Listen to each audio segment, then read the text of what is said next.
This is Daniel, your Game Master and Master of Ceremony. This is Tori, and I play Dooley. This is Sorcerer, and I play Ty. This is Becca, and I play Mrr'grat. And this is Odyssey, a Babylon 5 story. Welcome aboard.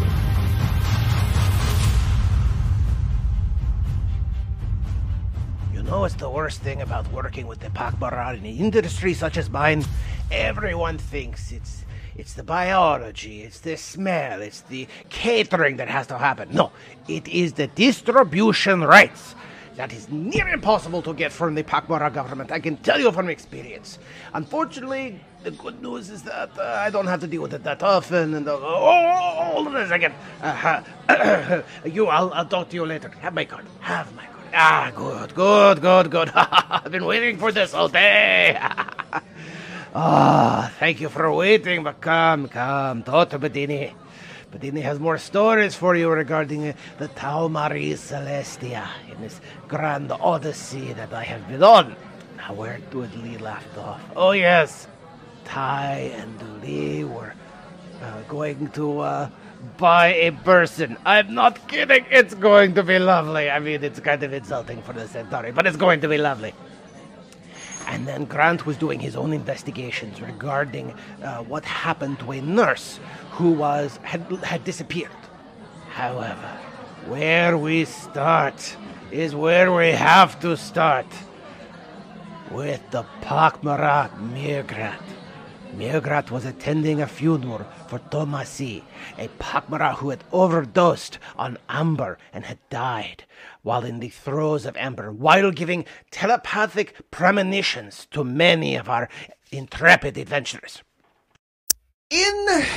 However, the important detail that we left out on was the fact that at the wake for TauMarie was slowly being devoured by a couple of taste testers. About 12 in total. There's about 20 to 30 actual attendees, all designed to take a little small bite for the sacrifice this person made and to both honor the wisdom that he has brought with him into this realm, but also to allow the wisdom to spread amongst the collective. A pak'ma'ra funeral is basically the only one at which it is appropriate to bring your own lobster bib. Gross. I'm sorry. Now, once again, I have Futurama in my head. Oh, don't you hate it when a friend goes mad and you have to have a clam bake and cook him? Yeah! I was thinking of Michael Valentine. Oh, yep. There you go. Stranger in a Strange Land. There you go again. Made into a soup. However, the taste testers, after chewing on a couple of mouthfuls of them, all stop and stand up at once, their eyes glowing interesting gold, and amber, one might say? Quite possibly. And all started to say a certain phrase, which is starting to ring true in a lot of cases now, and is actually something similar to what TauMarie actually said. The messenger is the message. And they all say this in native pak'ma'ra as they all kind of, it's not quite sing it or chant it at once, but it's that everyone's been to that movie where 100 people are being possessed by the same entity and they all talk at once. They intone it. Thank you. That's the word I'm looking for. Yeah, they intoned the messenger is the message. This is where we left off last episode, and I think that's the place we should start for this episode. Unless anybody else thinks that they have this should be left for the mid-episode reveal. Nope. No comment. Okay, good. Let's start there. I mean, that's what we all, so. This feels like a trick question. Then I'm doing my job right. You are learning the ways of gaming. I think it's important to be able to trust your DM. You just need to expect that they're also going to take opportunities to fuck you over. Basically, yes. As I mentioned previously, I have a reputation in certain gaming circles of betrayal, and it's going to get a little blue. I'm keeping that last part to the back burner because, again, PG-13. Yes, here they are intoning, the messenger is the message. You're not the only one who hasn't taken a bite and are thus not, enthralled. But some of the others kind of mill around going, I had no idea what's going on. I'm not sure what to expect now. Why is this happening? So again, little, mutterings in the background. They do, however, turn to you, saying the messenger is the message. All right. Is there any... Becca the person, feels awkward asking this, but this is a reasonable thing for my character. Is there any of TauMarie left? Yes, quite a bit. Like I said, it's only been 12 of them, and they've only grabbed a couple of mouthfuls. Basically, in the tradition, you don't just all scavenge in, just like... Yeah, no, it's orderly. It's orderly. Basically, several gather around, they take a bite, they let the next people go around, take a bite, and they go back and forth until the body is consumed. So yeah, it's only been about 12, maybe 20 people who have taken a bite and have succumbed, whereas there's another 20 to 30, depending, in waiting to take their turn. So yeah, you have not eaten, but there's plenty of TauMarie to go around. All right, I'm going to take a bite. Oh my, okay. Because I've got all these people around me saying the messenger is the message, and I'm clearly not getting the message, and so obviously what I need to do to get the message is be the messenger. So yeah, hook me up with some of that. Oh my god, okay, were you not expecting me to jump in feet first? Nope. Can't say it was. Okay, I didn't. So, I'm going to have to say, bonus points to Becca for making the GM go, wait, what? And my brain just went, oh dear God, what happened? So, I'm going to hold that there. as Mrr'grat says, I understand now, and chows down on a thigh. I don't know if I would say chows down is the right word, but I'm gonna sample it for science. For science. Okay. All right. Wow. Okay. Hold on a second. I have the other card stored. I don't know what to do now. Okay, all right. So, in the meantime, who wants to go next on their particular adventure? Or do you guys just want to sit here and go, I need to know what happened next? I'll take the latter. I'll take your silence in that regard, too. All right. I mean, do we need to break for a few minutes so you can regroup and gather your thoughts? Well, first of all, I'm on medication. I can't take a shot right now, so that's not going to help anything. But okay, this is not the weirdest situation like this I have ever encountered. That was a game that a friend of mine ran a vampire years ago, where he had gotten to the point where he had angled his one guy's character to blood frenzy, meant he had to feed right now or he was going to die. And he was in hell, literal hell. His friends were on one side. The other side was this chasm. So he had a choice, consume his friends or jump into the chasm. And there was Satan laughing over him, going, aha, which do you choose? Which will you choose? And the guy said, I kick Satan in the balls!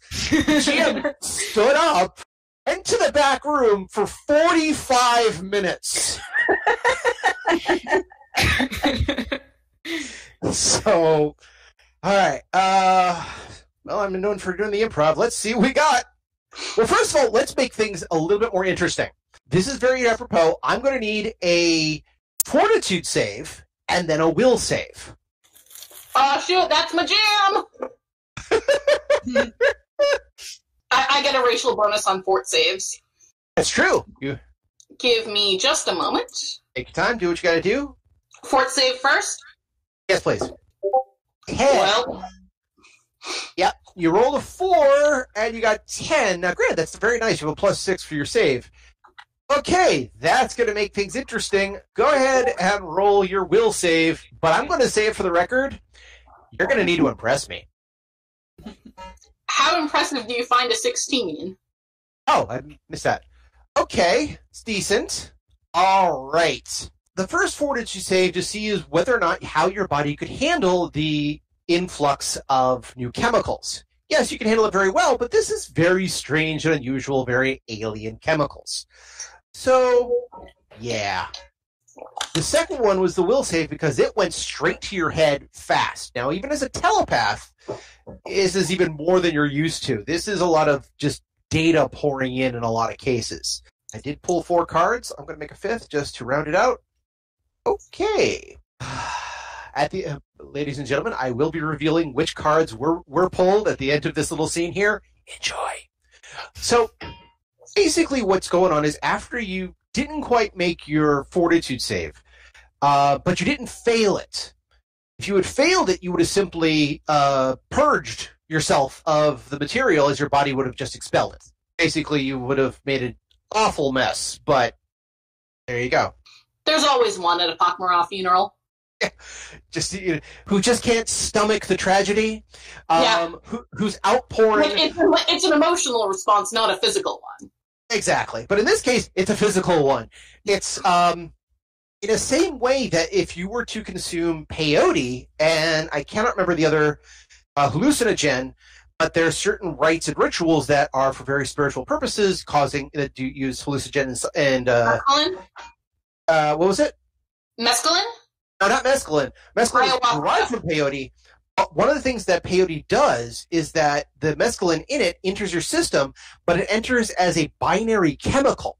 And it causes you to throw up, and you will throw up a lot. However, the endorphins that are released by the brain, and a couple other chemicals released in the brain, interact with the chemicals from the peyote, and that actually gives you the hallucinogenic experience. Ayahuasca. And that's the other one, is ayahuasca. Thank you. And in this particular case, you're having a same sort of reaction. Because, again, there's a little bit of the purging, because you made this fortitude save, but just barely.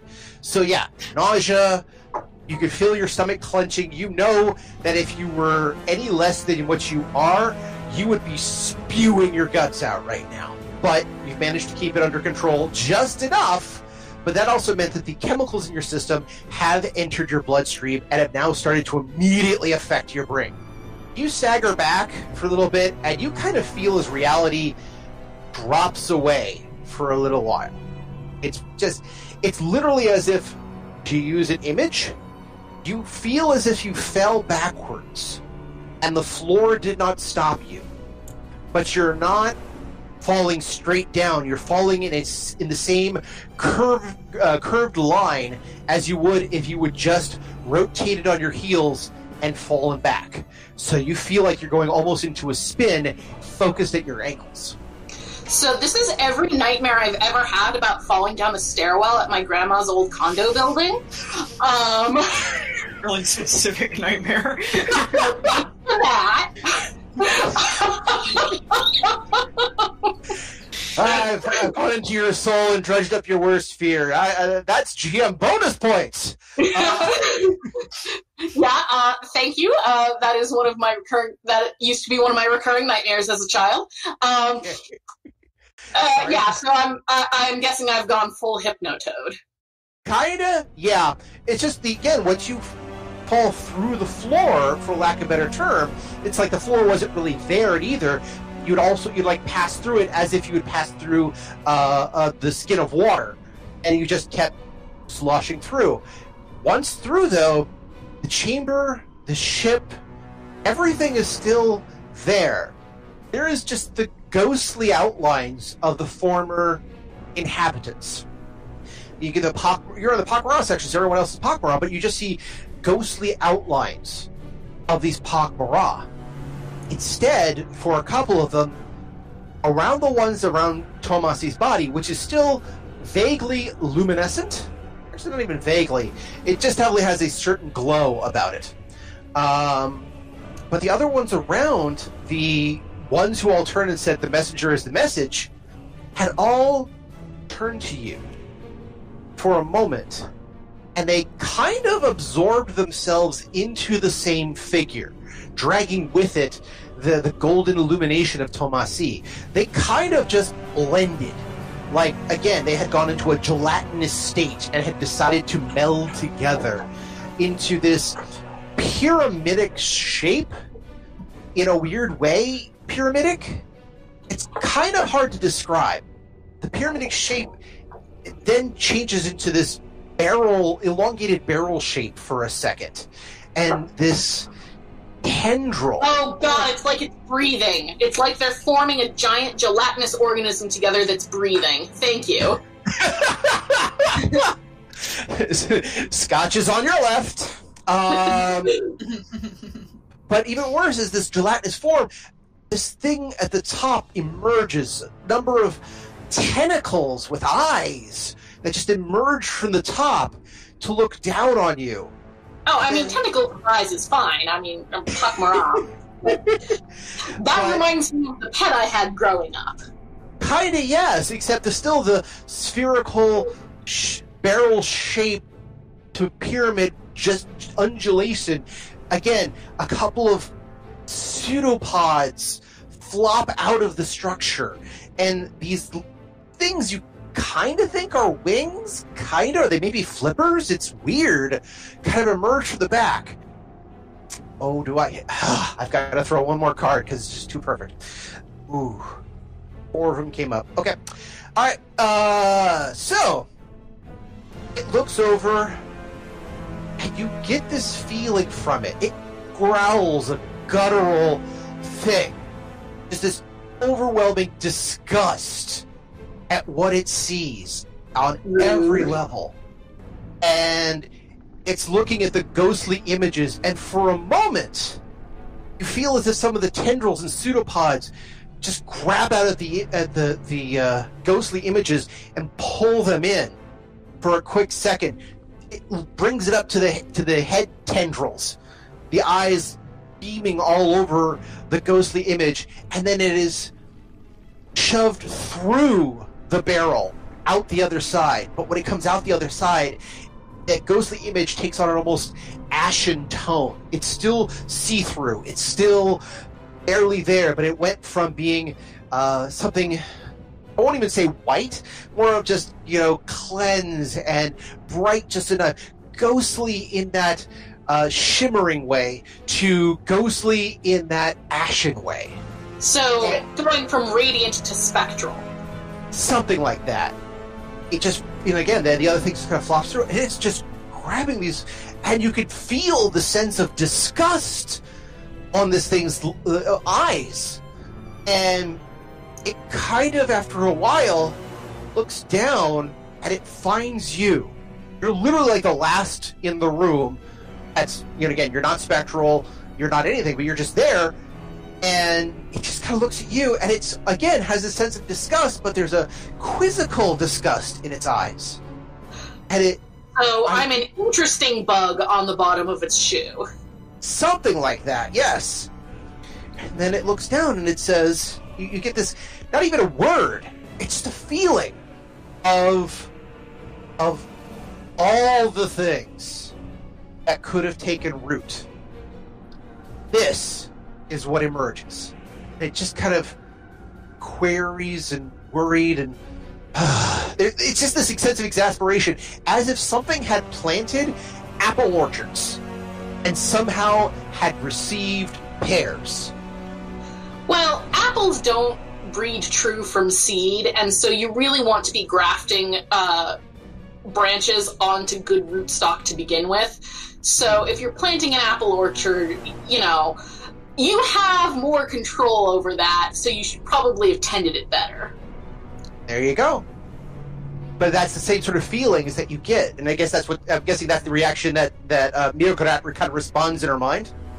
Yeah, it's like if you wanted something specific, you should have watched your damn shop. So it kind of looks down at you, and even more tendrils emerge from the top of this barrel to go down and look at you, just one after the other. It says, fascinating. That's that feeling of wonderment as it looks down on you. Not approval, but wonderment. It's, again... A fellow scientist! One of the tendrils raises up in a way that kind of says, I think I know what you're saying, but I don't. I'm going to try and communicate the idea of science where the truest joy is not necessarily finding the answers that you might have been looking for, but finding the answers that surprise you because you know something has happened that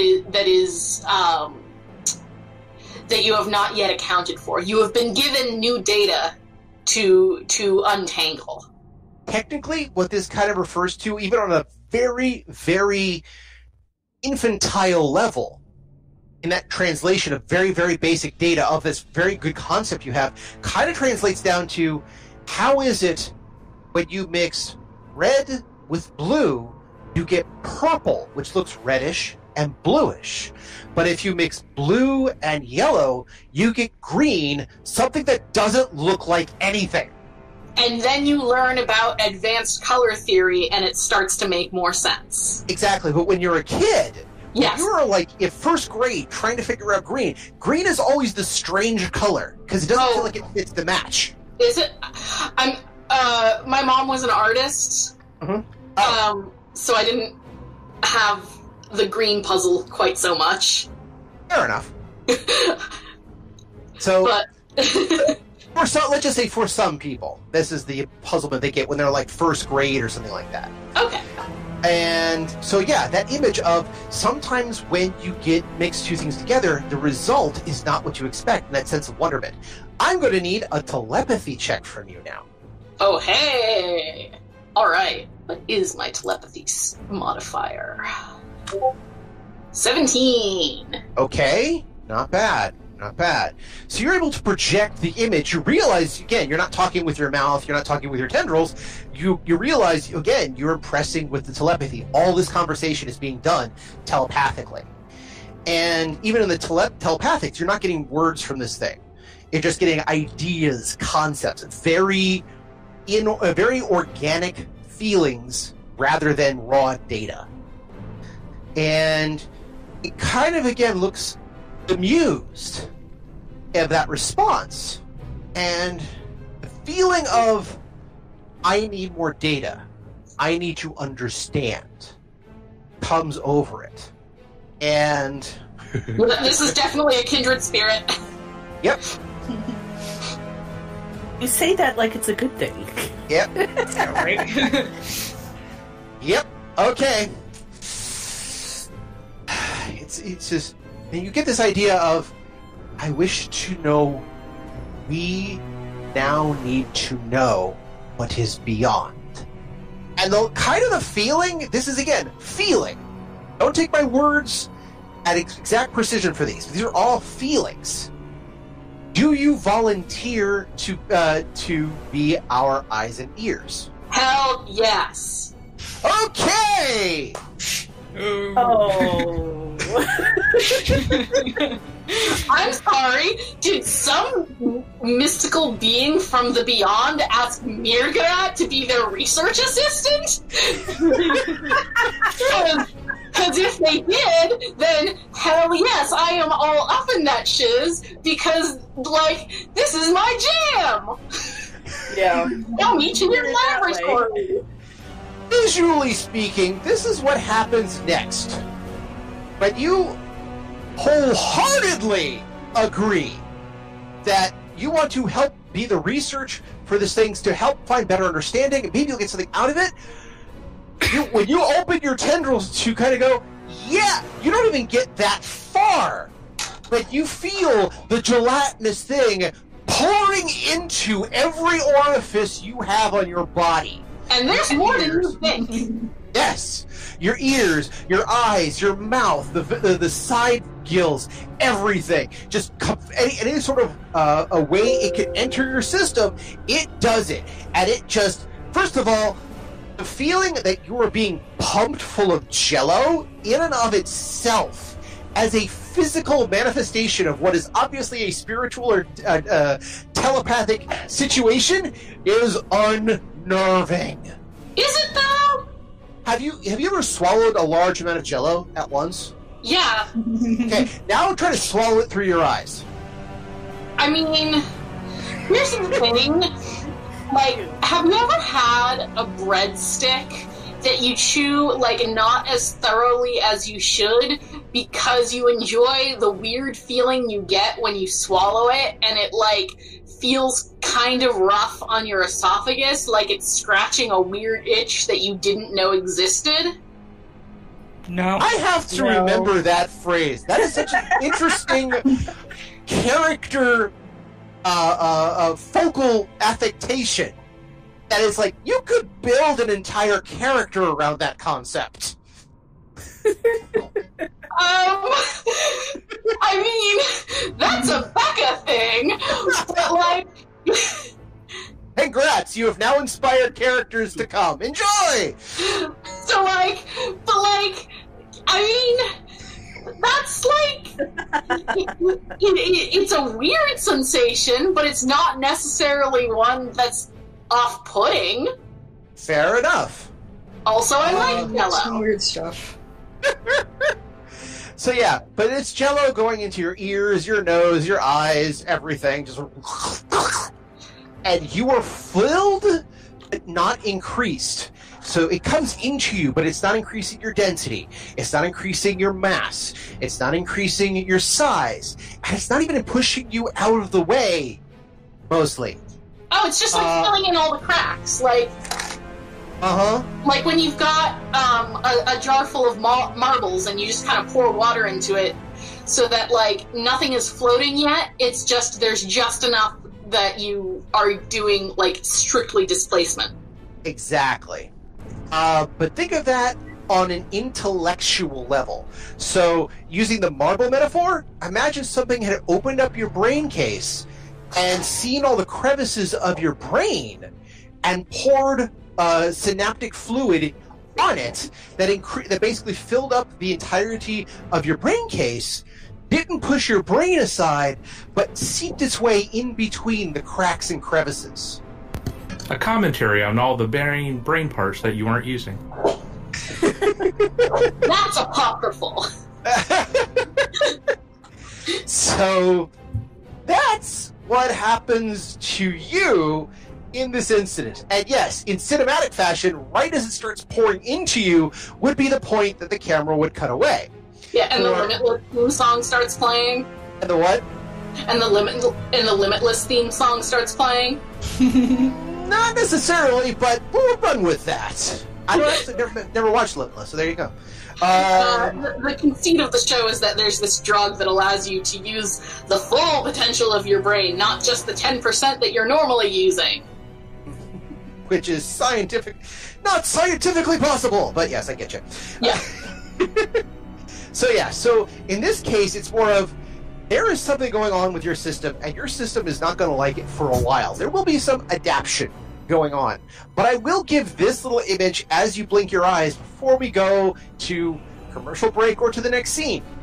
When you finally open your eyes, you know that feeling that you get where you're tired, or you're hungover, or you're sick, where you don't entirely feel like you're in your body. There's a little bit of a lag time.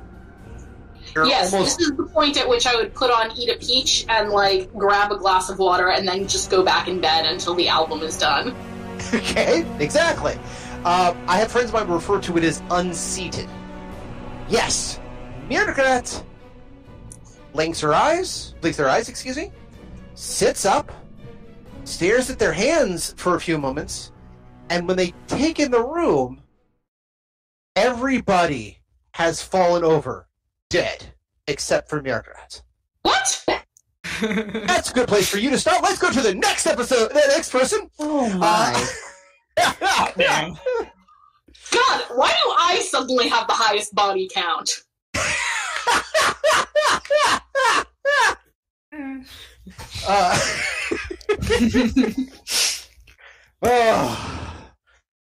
Okay, getting myself back into mode. All right. Who's next? Let's do... Who wants to volunteer next? We can go. Yeah, Okay. sure. This is a package deal now. Gotcha. All the time, apparently. All right. So, now you've got to figure out how to get the slave that you're trying to befriend out of the situation she's in. But, as has been noted by Joey, perhaps it's not a good idea for Dooley to go down to steerage. Right. So, what are you guys thinking about doing? Do we even have to go down to steerage? I mean, can't we just send payment and they send a person? That's technically true. You could. Everything's done by credit systems. It's not like you're working with Centauri ducats. Centauri ducats, by the way, are accepted, but they're still coin of the realm. I mean, this is not some sort of underhanded deal. This is a legitimate deal, so... True. At least according to many parts of the organization. Slavery is technically outlawed in the ISA, but since it's still legal with the Centauri Republic and a couple other areas, nations, they kind of let it slide as a, cultural thing, for lack of a better term. There are many, many people in the ISA who are fighting this. A lot. But I mean, even when you buy something on Craigslist, you still go meet up, in a public place. You don't just send them the money and hope that they give you the item. Yeah. This is a really bad way of putting it, but it's exactly what Ty would say, because I don't think she has a problem with slavery, really. I don't know how the Bakari feel about this, but they're considering they're either very corporatist or very gangster. Probably it's, again, a business deal. Yeah. Yeah. I don't like it, but I don't see any other way around it. But point of fact is, I can't go to steerage. Well, why don't we just call him up and have him meet us in the casino or whatever? Or the 7-Eleven, the space 7-Eleven, wherever. It doesn't really matter where we meet. There's a number of convenience kiosks for give him like that, options so he doesn't feel like he's being set up somehow. But anywhere but steerage. We'll call him up. Okay. Now the offering price was 10,000, which, if memory serves, Dooley wasn't sure she could access because of the issues going on.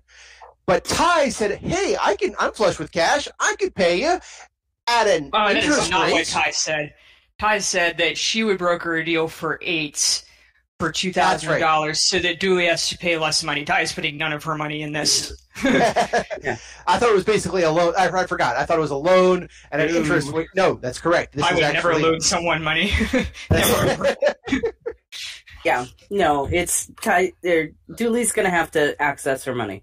Okay. For good or for bad. So, what you can do with the kiosk, no problem. Again, it's not like you've wired it before, and they've given you the money with basically a "ha-ha, know where you are" sent back to you. But at the same time, it's not like you've gotten off at the local port since then. Right. And I am also preparing a report to send to them that basically says, I'm now working with the pak'ma'ra, and if you really want to piss them off, then, you can, do something to one of their duly appointed representatives. So, yeah. And the horse you rode in on. Yeah, so as soon as I'm dead, I'm very matter of fact, and this is the way it is, and I don't want to be snide or anything in my report, but I'm just sending another official report saying this is what's happened, and oh, by the way, I'm now working with the diplomats of the pak'ma'ra, and that's my current status. So yeah, I'll take the money out. Okay. How much are you taking? Just the 10,000, or you doing anything else? No, I'm going to take 20. Okay. And how much was in your credit account before? I do not understand what you're asking. Oh, you're taking out 20. How much did you out of an account? What was the amount in the account before you took the 20? Oh, I am not sure. Let me look. Okay. I know it was a little bit more than what they put in there, but it was only I always forget where money is on the sheet. I think it's near the equipment section, third or fourth. So, without their money, I only had 208 credits. But keep in mind, they haven't paid me for a year and a half. Mm-hmm. So I kind of feel justified in taking out 20.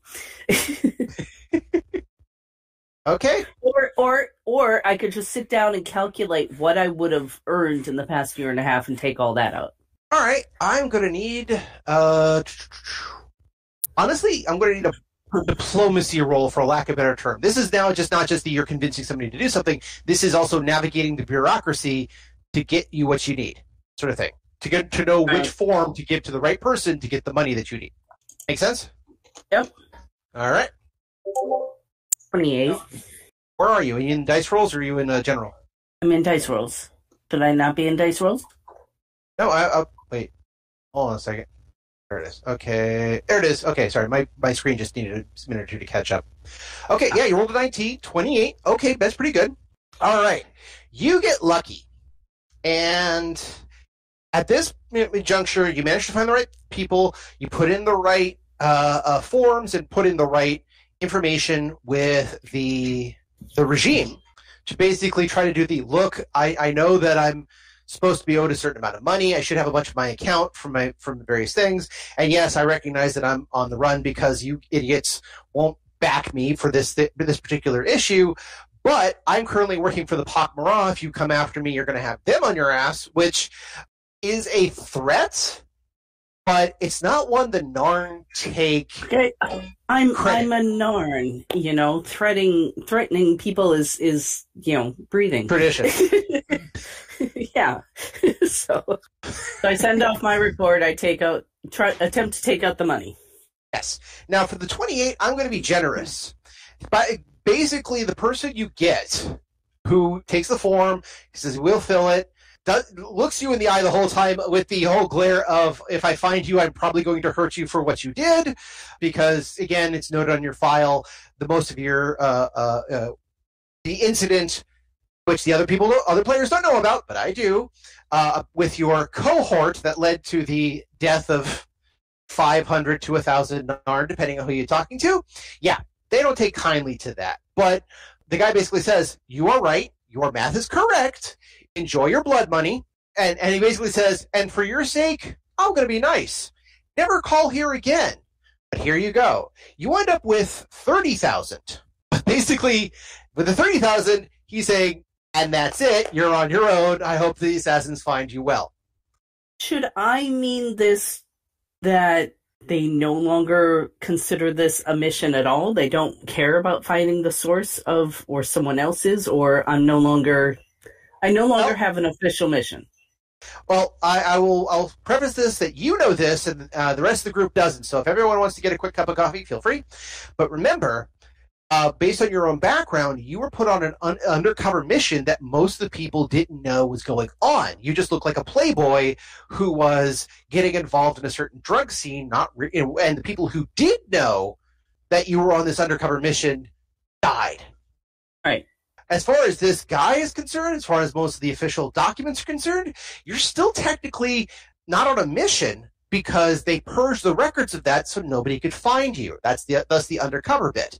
The people who could break your cover that you know of have disappeared or otherwise been killed. And that was part of, from what I understood from your character backstory, you want to complete your mission, but you want to use it as a way to clear your name. Right? So, yes. So, according to this Narn, who doesn't know you, only knows your file, he doesn't know about the mission, he doesn't know about anything else. You just managed to get the right person to release funds to you. Right. And so, once that's gone through, yeah, he gives you the stink eye, he gives you the bad, we will get you for this traitor, we have Assassin's Guild for a reason. But yes. This is his personal opinion, not the government's response. Essentially, yes. But he will be more than happy to mention that, yes, you did owe this. This wasn't your account. Nothing was confiscated because that's not how the Narn regime is, traitor. So this is what they owe you. There may be some difference in that because, again, I don't know what the starting cash game everyone else was, but this is your cash. This is it. You got everything on a cred chip, essentially. Don't lose the cred chip because if you do, ooh. But you now have. You're gonna go someplace else, and like a bank or a money person, and break it apart into smaller cred chips. Okay. Well, money laundering. Well, think of the cred chip not as a unit of currency, but think of it like a debit card. Yeah, but I don't want it all on one. Gotcha. So we'll get to that in a bit if you want to like immediately split it up. I will assume for the minute there is one person that you know of that is part of a race notorious for their banking. And so, Ty, if you just want to give a quick knowledge, I believe it's what is the working skill? It's trader. It's where did that form go? Losing everything, going everything. Yes, your trades, your profession skill, or your profession trucker. Oh, 23. I will accept. Because so much of Mrr'grat life is, like I said, halfway between a corporatocracy and a gangster lifestyle. If Dooley turns and goes, okay, I have this money, but I don't want to keep it in the one account because if I lose it, I'm toast. What do I do? And you just turn to Dooley and go, did no one ever teach you the basics of this? Do you not know how the bank works? Here, hold on a second. And within like 20 minutes, 5 accounts have been split up with the money into separate cards, each of which you have basically authorizations to. Each of them about 6,000 in total, but you probably clear one out to pay for the exam. So again, probably if you did it by 5, say 5,000 each. Excuse me. That would be 4,000 each. My bad. That means 20,000 are split between these five accounts, so you're not out. And I imagine Dooley would be like, "Do you want interest rate on this?" No. Don't worry about it. Let's not deal with that. I will 100% deal with interest rate all day, but I don't think we want to do that scene. That sounds terrible. That means I would have to do that scene, and my brain is toast right now. I'm not doing it. That's okay. I'm not asking you to, but this is just, I can see that, again, as a Mrr'grat, it's like being a Ferengi in some regards, where, you're taught basic banking structures in kindergarten, because that's a survival tactic, man. We need to take some of that to be able to make the payment that we're heading to. So, thus the 5 accounts have 4,000 each, not 5,000 each, 6,000 each, because 10,000 is currently in your primary chip. Okay. So there you go. And by the way, write all that down. I'm not going to. and I mean that as in which account has so much creds left in it, because when you pull from it, you'll need to know which accounts you can close out and so forth. Right. Okay. So, yes, you've got a chip, 10,000 credits, no problem. You can actually get it traded off for chips, which is, again, coin of the realm, which is, again, for discrete purchases. Even though this is a full legal transaction, who's putting this on the books? Yes. So, call is made. He'll meet you in the casino with the merchandise, as he puts it. Once or twice he slips or refers to it as the entertainment. Which, yeah, I believe that phrase will make your skin just kind of crawl and then recede and find a hole to slob off into. I've seen weirder things. Yes, you have. I've been to truck stops before. Yes, you have. You got space flying, Jay. So, actually, you'd be surprised. There's plenty of ports like that anyway. So just as long as you do not watch the movie Space Truckers, I cannot recommend that you avoid that as much as possible. It's a terrible, terrible, terrible movie. So, yeah, when he sees you at the casino, I'm fast forwarding a little bit. Sees you at the casino, he's not done well. He still looks like okay, very precise, but I think this illuminates the idea.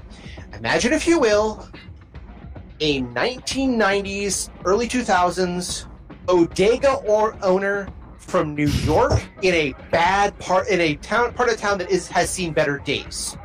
So you're fairly sure the guy probably lives in what are essentially tank tops and jeans. And he has somewhere or another found a suit that allows him to go, I won't say undetected, but let's just say less noticeable in the casino area. However, the suit itself has probably seen better days as well, and is probably somewhere in the order of 10 to 20 years out of date fashion-wise. So it's not the bodega guy showing up with a zoot suit, or even showing up in a leisure suit, so much as it's a guy showing up in a plaid suit. Okay. Could be better. I went to the Space Goodwill. Got it. Yeah, Space Goodwill is a good way of putting it. Behind him is Slave. She's eyes down. She's still wearing what is essentially...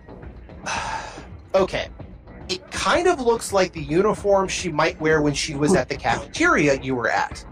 However, in the right lighting, it also kind of looks like a Centauri maid's outfit. And you're not sure if that's intentional or not. So, another way of thinking of it is... wrong. Yeah, wrong is a good one. Think of a badly made waitress outfit made for somebody who is supposed to look like they work more at Hooters than they do at fine dining. It's like a Halloween costume. Like a Halloween costume, yeah. Outfit. Kinda, yeah. Except not with that shitty-ass material. Definitely looks like it was made for use. Okay. But yeah, that's what she's wearing. Head down, hands crossed in front of her, just in standard I'm in submission pose. He meets you at the at the casino. Again, lights and sounds around you, people playing cards and various other games all around. But meets you at one of the lounges there. And it's both you and Ty. Your friend looks up, kind of, you get that feeling, you can see the twinkle of hope that has been beaten down for decades into cautious hope. The idea that maybe this will turn out better, and they're praying it'll turn out better, but better has eluded them for so long that they're not betting on this. They're hoping, goddammit. All right. Just kind of goes up. So, I hear you look at get into the biz, huh? Sits down. Yes, when he sits, he man spreads. Oh, fucking of course he does. It throws his arms on the shoulders of the chair. It's like, the guy looks like he's about to go spread eagle in a chair, for lack of a better term. I look at Ty because I don't know what to do other than punch this guy in the face. Adequate response to a man spreader. Just I'm concerned by all of this.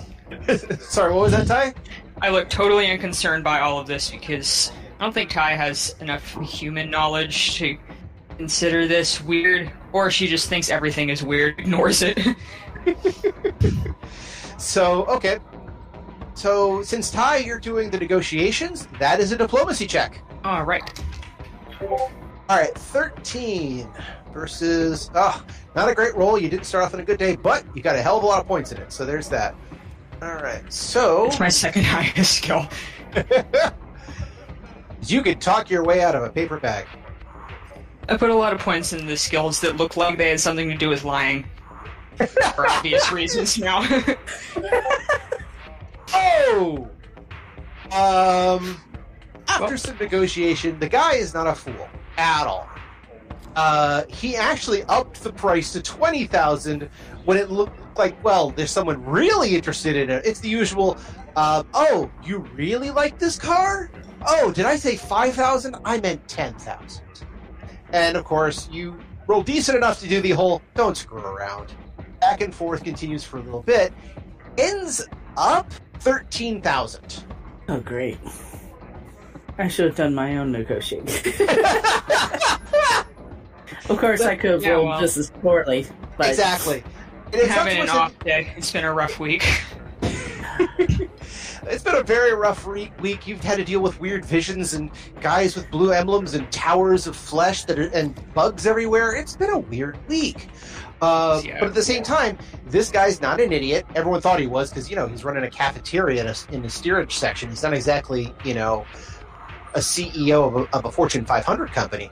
Well, I'm gonna kind of look around him and look at her like I'm trying to decide if she's worth 13,000. Give me a bluff check.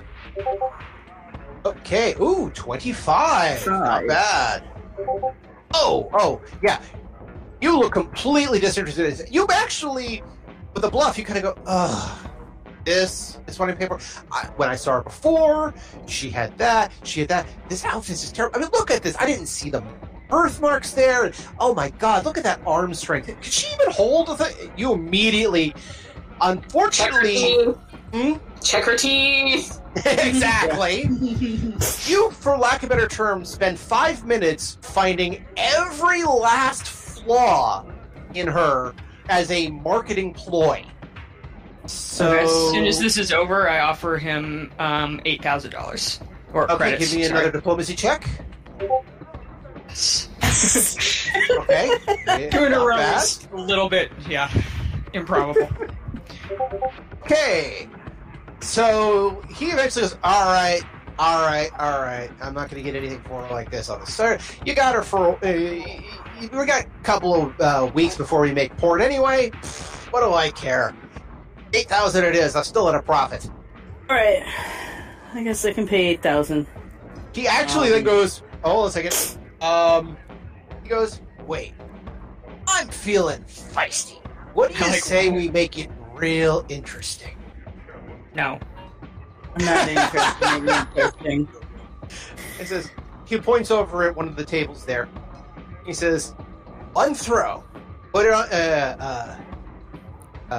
you put half on a certain designation. If I win, I keep it. She goes with you. I lose. You keep it. You keep her. What? Say that again? Sorry, my brain went in the said everything completely wrong. I'm going to wait for all a second. How do we lose in that deal? Good deal. He says, okay. For the taping, take 2. Welcome to our blooper reel. Take 2. He says, all right. Looks over there. Basically, it's a baccarat tape, for lack of a better term. And you could bet on the player or the bank, or player versus player. And he says, all right. One hand. I win. I get the money. I get her. You win. Get the money. You get her. How's that sound to you? No, thank you. Yeah, we're not here to play cards. We're gonna make a deal. Sure. Free is free. Let's do a counter deal. I give you 8, you give me the woman. I don't give you 8, we walk away, you have less money than before. Give me a quick diplomacy check on that one. Okay. I don't think that's technically an intimidate, though that would be the next one I'd use. 26. Oh, there is an intimidate. You're welcome to use either one. Intimidate or diplomacy, whichever is higher. Diplomacy is higher. Okay, so you're 23. He goes, get you. All right, fine. He kind of takes her and doesn't quite shove her in your direction, but definitely passes her off in your direction less than gently. He, with his one hand, he does that. With the other hand, he scoops up the chips. And we get the paperwork. Right. And we get the paperwork. You have the contract. I want the contract. He looks at smart Narn. I guess Narn knows a thing or two about slave owning, huh? Which, by the way, should make the Narn in you livid. Oh, yeah. He's going to pay for this later. He pulls out the contract from his coat pocket. Says, all right. Takes it, grabs a pen, signs it. He says, sign on the bottom. It's yours. I'll sign on the bottom. All right. He says, grabs the chips. Pleasure doing business with you. He immediately walks over straight to the baccarat tables and puts all 8,000 down on a player. Yeah, his loss. So, all right. Well, congratulations. You're a proud slave owner. The irony does not escape me. Yes, I look at the woman. I look at the woman. I say, "Yeah, first stop, new clothes." Yes, of course, of course. She looks both bright, happy, but at the same time, again, still trepidatious. So you take probably a good 200 of your money. Again, you saved 2,000, so 200. That's 10%. You're good. I mean, technically not, because that's Ty's payment. That's true. Either way. For her interesting negotiating skills. It worked in the long run. Yeah, it did. All right. So 200. Okay. Okay. And you'll basically use that to get her outfitted to not look like a slave nor a noblewoman. So again, mid-range Centauri. So again, you're talking the Centauri kind of look like 1600s France or Italy, depending who you talk to. So basically, the outfit she'll probably end up wearing is not unlike, as they used to refer to it, Renaissance uniforms. Undershirt, bodice, skirts, that sort of stuff, but in Centauri colors and everything else like that. So she's ecstatic. She is ecstatic to be lower middle class or middle lower class. And she's just very thankful for that. So while your guys are shopping, and if there's anything else that comes up, let me know. Anything else you guys want to do? At the moment. Okay. Ty has that appointment, but it can wait until someone else gets a turn. Fair enough. We'll get to you in a little bit, Ty. But I believe we have Paul. Grant was on the hunt for Simonson. And right. for George Schlesinger. Okay. Right. And I've been directed towards the food court to find George. Okay. So you find George there at one of the food courts. He's in his officer's uniform. It's again, he's technically a sergeant, or at least used to be. It's hard to tell because again, you're not really part of the ISA. You're not part of Earth Force. A lot of them are ex-Earth Force, and they're kind of corporate owned, for lack of a better term. In the same way that, yes, the person who runs Royal Caribbean Cruise Line is captain, but you're not going to find a military designation on that person. Mm-hmm. But again, he probably still holds the sergeant bars, as it were, on his uniform. He's chowing down. You're not exactly sure what he's chowing down on, but it's as if somebody had taken a chili dog, made it absolutely vegan, wrapped it in faux cheese, and dyed it somewhere between a green and a purple. Ew. I'd eat it. Yep. We all had worse foods on a St. Paddy's Day dinner. They'll die anything green. So, do I see the Rangers? At first, you don't know. I mean, he's just sitting there at the food court, just chowing away. Okay. I'll walk over to him, pat him on the shoulder, and say, "Hi, George. May I have a seat?" Oh, yes, Lieutenant. Please. Offers his hand over to one of the chairs. Now, George. Okay, George is not your standard sergeant. He has definitely put on a couple of pounds, and those pounds have put on a couple of pounds, and so forth. He has a mustache that is not flamboyant or amazing, but definitely denotes, I've had this mustache for a long time, and don't you dare argue me out of it. He also looks like he's not balding yet, but the right stressful situation will probably give him a comb over. So, yeah, just get the idea of what George is like. He says, Lieutenant, please, sit down. How can I help you today? Well, George, I'm looking for Simonson, the nurse. His doctor. Oh, good Lord! I think I already closed that document. Doctor. Document? Yep. Doctor said that he hadn't been seen in about 36 hours, and he was very concerned about him. So I offered to help. Can you tell me where you last saw Simonson? Oh, Dr. Rule sent you there? Oh, right. Yeah. Well, last I saw Simonson, he said he had an appointment. He had a couple of emergency calls down in steerage, I hear. There was some sort of weird pak'ma'ra nonsense, I think, or was it the free? I forget which. But yeah, they were just... he said he had to go down there somewhere to get an emergency call or something. You said it's been about 23 hours? Well, probably seems about more right. Like 36, I think. 36? Yeah, I mean, this is encroaching into missing persons territory. I'm happy to run this down since I'm already looking for him anyway, but steerage, you say? Yeah, that's the last I saw. Like I said, he had something in the pak'ma'ra center, I think it was, or So it was somewhere around there. I mean, again, I know Steerage is a big place, and they got all the capsule hotel down there, but he can't be that hard to find. Yeah. Okay. Here. He actually says, hey, do you need a second set of eyes or something? He grabs a napkin, wipes his face a little bit. I can come with. My shift's technically not up for another, 2 hours. Oh, sure, man. If you want to come along, I'd be happy to have the help. Okay, sure. He stands up and says, all right, and here, I'll rate you for a third just to make sure. You know how us, we like to, when you're down there, it's mostly fine. We like to keep it in order, but it's not like traveling upper class. It's a whole different thing. So, yeah. Yeah, I don't want to waste anybody's time, but if you really feel like it's necessary. It's better safe than sorry. I mean, honestly, he kind of says, look, I'm a trained soldier. You're a trained pilot. And we do great at our jobs, but down there, whole different avenue. Don't know what it is, but it's a whole different avenue. He punches up his link.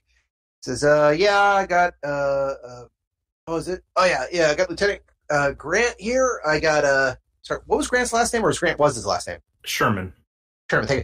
I got Lieutenant Sherman here, and he's, we're doing a investigation down on steerage. Can I get a second as backup, please? Nothing big, nothing, just a second set of eyes. And confirm, Sergeant. Sending deploying person. Oh, good. Have him meet us at. And he rattles off some coordinates. He says, we'll meet them at the station and work from there. Okay. So he stands up, takes his tray of stuff to the recycler, where everything is immediately just, thanks to robotic hands and a bunch of other stuff, just immediately divvied up. Organics replaced in a composting. Plastics are immediately broken down and reformed into other things, and other things are just cleaned.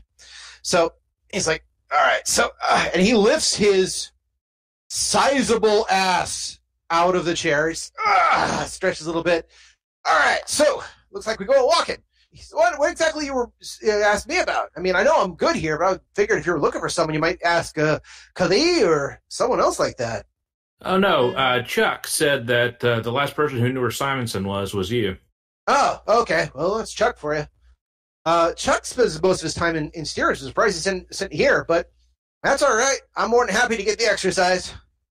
I think I'm probably running in circles a little bit, but the goal is to make sure Simonson is okay, because, 36 hours, that's a long time. Yeah, especially for what is essentially supposed to be a quick run. Yeah, that's got my attention, too. When he says attention, too, he kind of taps his PPG. He's like, yeah, you got my gander there for a second or two. We hear weird stuff around steerage all the time, from, they stole my stuff. We have to break up a fight or two. Who was the pak'ma'ra eating this week? Why is the Vree drilling into my brain? And again, you get rumors that there's some sort of, gangs down there, or people doing all sorts of nefarious deeds away from first class. You'd think on a ship we could get away from stuff like that. You'd think, but again, we're like, what, quarter the size of B5? We're meant to hold how many thousand people? Even if 1% of 1% are nefarious, that's still a lot of people. Yeah. And when you deal with a ship like this, again, you've got all the cultures, you've got, quant eth plants. One group that's legal, one group that's illegal, a couple other people shouldn't go near them, one person causes psychotic rages, one person just thinks they're pretty.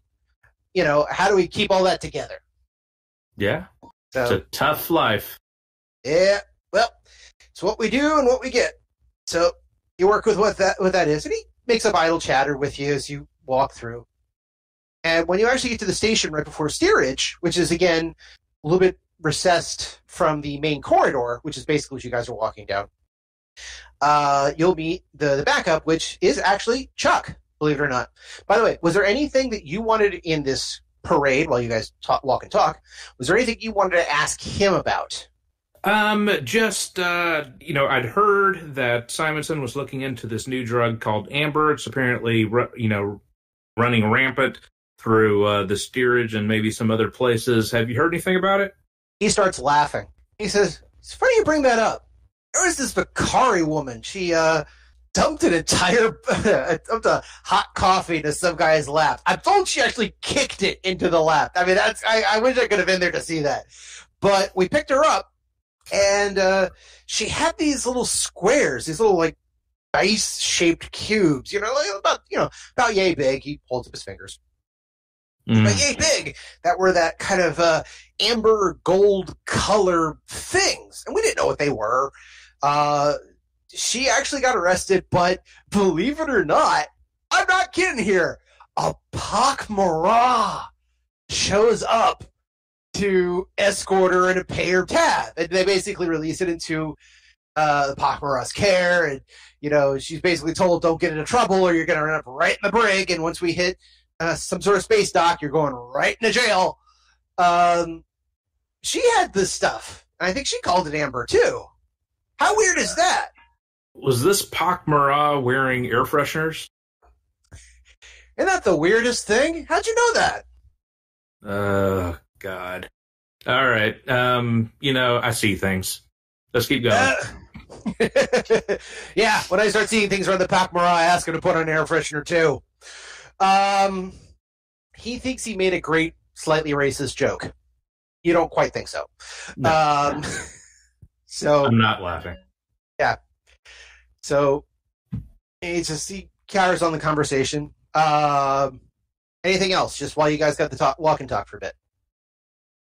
I mean, are you guys looking into this amber at all, or is this something you're ignoring? We're waiting to see what it comes up. We don't know how its actual classification yet. It just had something, and we're told it has some sort of properties, and the pak'ma'ra are interested in it. But other than that, there's nothing about it EarthGov. There's nothing through the ISA. There's nothing through anything else. In fact, we never even heard anything like it. But, if it so it's not expressly illegal either, I'm guessing. Not as that we know of. Again, we got to get, you know how the speed of courts go. Yeah. But if it's something causing a problem, then, and it's nefarious, we still got to keep an eye on it, and we still want it on the ship because, we got kids here. Oh, sure. Yeah, the less people are doing things that drive them out of control, the better. I mean, I don't like it when they crank up the bars and get all surly. Because number one, I got to deal with them, and number two, this is it's a place away from that sort of stuff. So you got to make sure everything's good for the children. Oh, yeah, just say I'm here for the safety. That's how it is. Yeah, sure. Sometimes cop's got a cop. Cop's got a cop, but you ever get that feeling you're like the last person on the ship who gives a rat's? Sure. I'm feeling like that right now. Welcome to the club, sir. Welcome to the club. When you get down to the port, there you stop by where the tram exits, and there's Chacos going, yes, hey, sir, hi. Yeah, they sent me along. You said you needed backup? And he's like, yeah, just something to watch our backs. We're going to do a quick investigation, okay? Yes, sir, absolutely. Was this about the Simonson thing? He just kind of nods, and he says, all right, do you know anything? I mean, you're the one spending all the time down here on steerage. And he says, just the last I heard was something to do with, was it the pak'ma'ra or it's near the back, sir. Whatever it was near the back. It's all right. He excuse me. George looks up to you and says, okay, sir, technically it's your show. You're officer on deck. Yeah, and just one thing before we head in. I know you're the security and I'm just ops, but, weapons in holsters unless we're being shot at, all right? He looks at, understood, sir. No need to make a fuss. He looks over at Chuck. You dig? He actually uses the phrase, you dig, a phrase that has not really been used in common parlance in decades. And Chuck goes, yeah, I get it, sir. I get it. This is good. Last thing we need is more oopsies.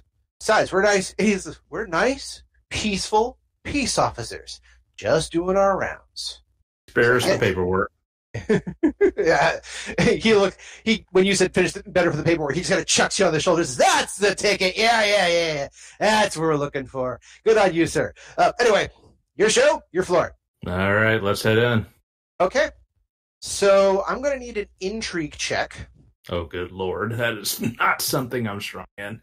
It's all right. At all. Intrigue.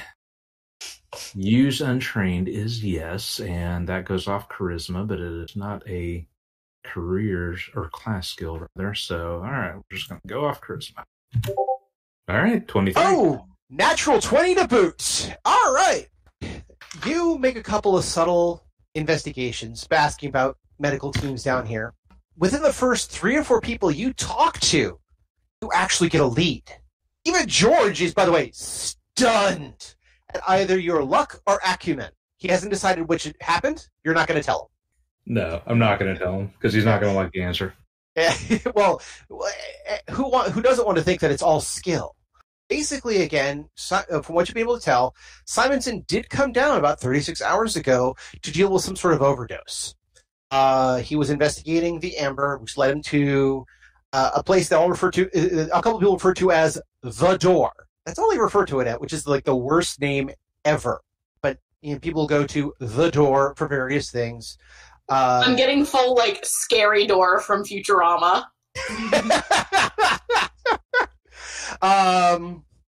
Yeah, some people bring, creds. Some people bring, they think it's some sort of antique shop because somebody just keeps selling strange alien artifacts there, left, right, and center, or that's what they see a lot of things there. And they think that Simonson went in to deal with an overdose in that area because it didn't look like he was holding anything antique. But everyone says, well, either they missed him going out or he's still in there doing something. And if it's been 36 hours, it must be something important. But as always, you will hear the phrase, but it's not my business, so I didn't pay attention. Not my job is not a phrase I'm super keen on hearing from these guys. If you see poop on the floor, pick it up. That's going to take a long while down here. You don't like hearing not my job from anybody but NPR. That's a bizarre joke for you. Even Chuck is just like, wait, or this is wait. These people doing what exactly? This is crazy. Who brings antique stores to steerage? I mean, that's something that goes up into first class, right? People who don't want to get noticed. I guess, but for antiques? Antiques might be a code word for something else. Ugh, you got a point there. When George looks up, or it could be illegal antiques. People do smuggling and trading, all that kind of stuff, But to trade it for cubes of amber, that's got to be some high return, though. I mean, we're talking antiques, right? Well, let's keep an open mind. All we can do is check it out. This is all right. All right, that's all. If that's what you can do, that's what you can do. So, with some investigations, you do figure out where the door is, and it is almost at the, when they said the end in the back, they mean it. In that any further back, and you're in the engines, like in the middle of the engines. They're like, okay, so now what do we do? And George is like, now we do our frickin' jobs. So, sir, how do you want to approach this? Do you want to do an investigation openly? Do you want us to keep observation? Do you want us to just, get an order and crack the door open?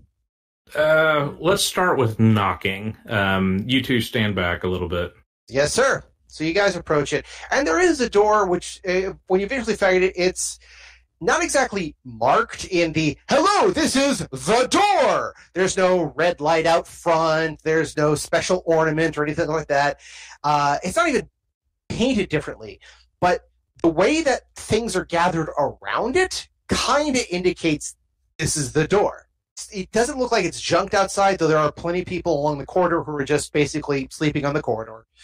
The door itself is, like I said, the last of the back. You cannot miss it no matter what you do. So you go up to the door.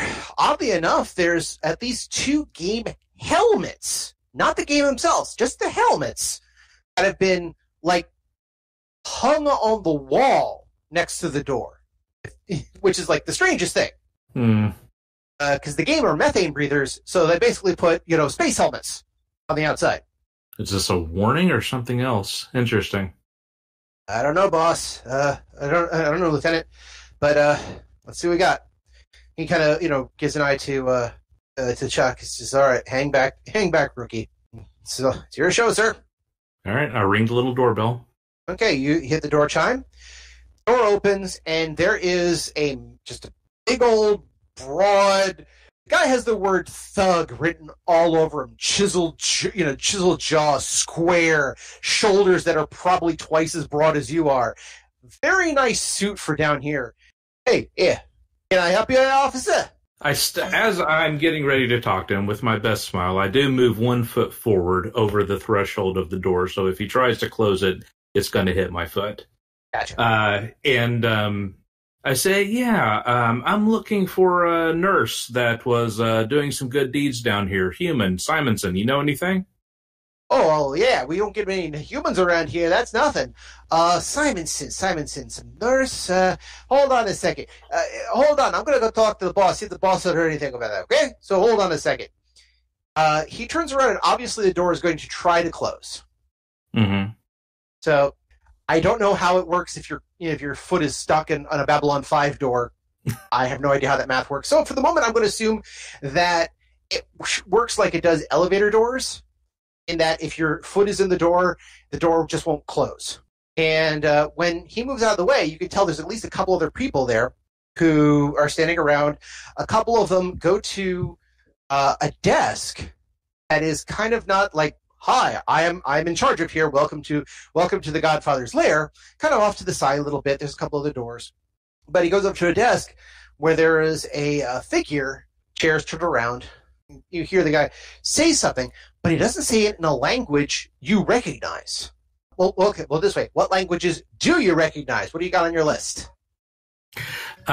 Pretty much just common. Just Okay, common. yeah. So I yeah, am not a cunning linguist. fair enough. Mwah. Good night, everybody. So he kind of looks around and says, yeah.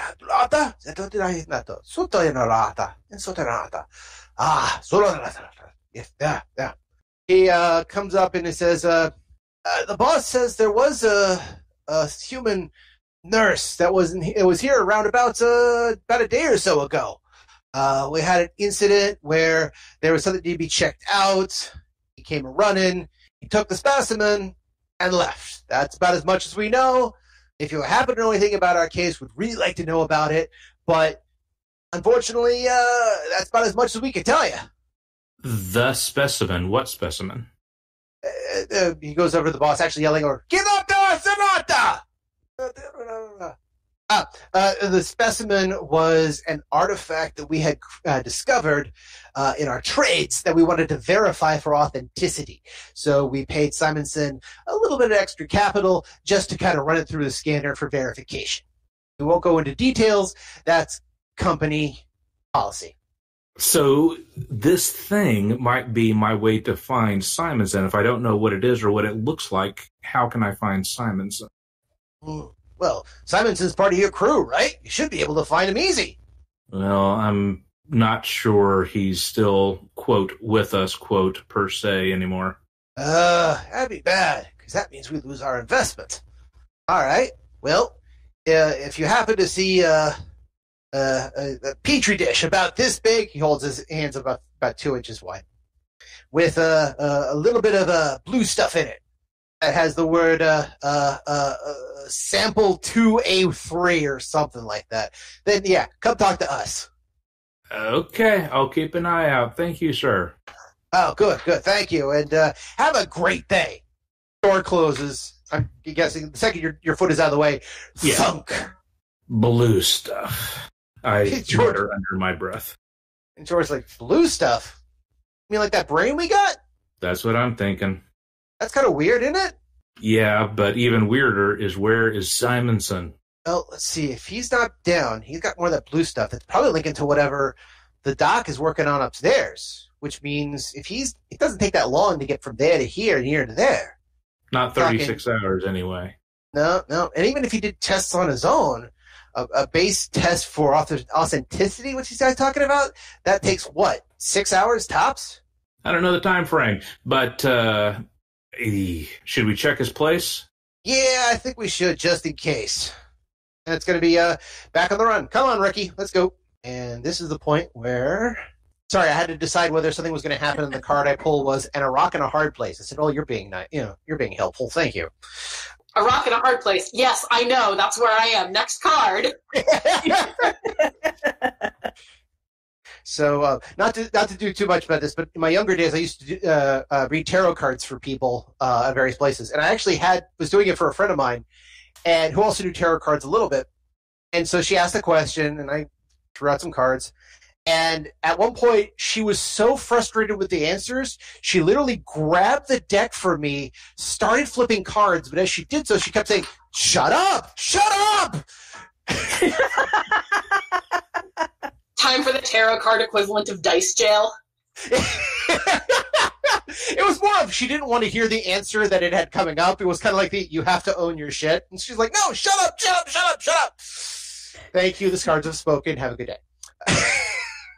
Sorry, on another side note, that same sort of, like I said, I used to read cards. Two of the most bizarre things happened to me. The first one is the reason I never do them for money, like ever again, was I needed some extra cash going through college, was doing a couple cards. Somebody came up to me and was like the biggest client I had that day. So she came up and says, "Hi, I'm starting this new job, and I want to know how it's going to go." So I throw out a couple of cards and say, "Well, it's a job your friends don't want, your family thinks you're crazy getting into, but you really like the subject matter, and it looks like a lot of fun, and there's definitely money in it, and you'll meet a lot of interesting but weird people, but you probably should watch yourself. But again, in the end, it's probably okay, and the person who's leading you through this knows what they're doing for themselves, but you should be beneficial. You know, it'll be monetarily beneficial to you. You should be okay as long as you keep yourself together." She says, "Great, thanks. That's great." As she stands up, I go, "Wait, what job is it?" And she said, what she said is not what I heard, but basically what I heard was, "I just found a pimp." And I went, "I'm done. I am so done."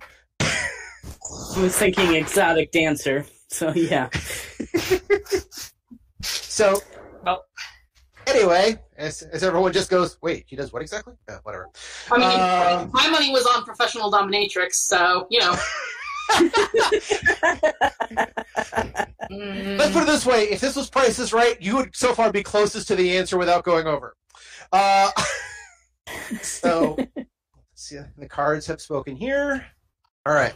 You guys make your way up to the tram. You go up to near the front of the vessel, and you do find the quarters for Simonson. Now, Simonson's quarters, once you open it, it takes 3 or 4 times. The door is jammed, like completely won't open. And George himself has to go in there with a couple of authorization codes to do emergency overrides. Once that happens, the door opens, and the place is a wreck. Absolute wreck. Like tossed for looking for evidence wrecked? Like tossed and signs of a struggle wrecked. George I say, like, "Well, George?" "Well, so about that paperwork, sir." "Yeah. I'll leave that to you and Chuck. I'll just tell me what to sign. But this is looking like a security event." This is now.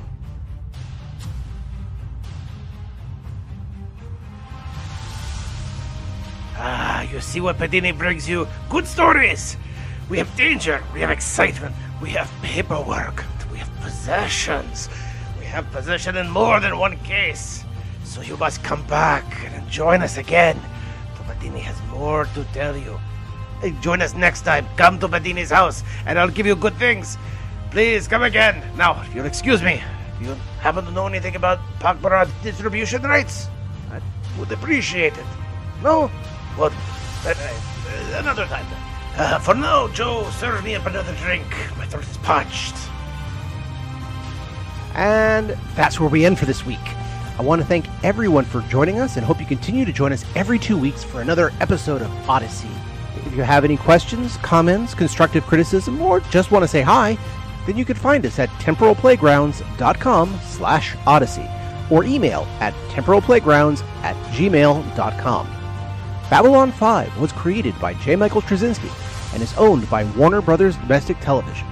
The Babylon 5 role-playing game was produced by Mongoose Publishing utilizing the OGL gaming license of D20. Our theme music was composed by Evan King. His song Titan Striker is available on YouTube and at evankingmusic.com. Incidental music and background was provided by Tabletop Audio at tabletopaudio.com. Please see websites for more information. Again, I am Daniel, and I thank you all for joining us on this adventure. Good night, and keep dreaming.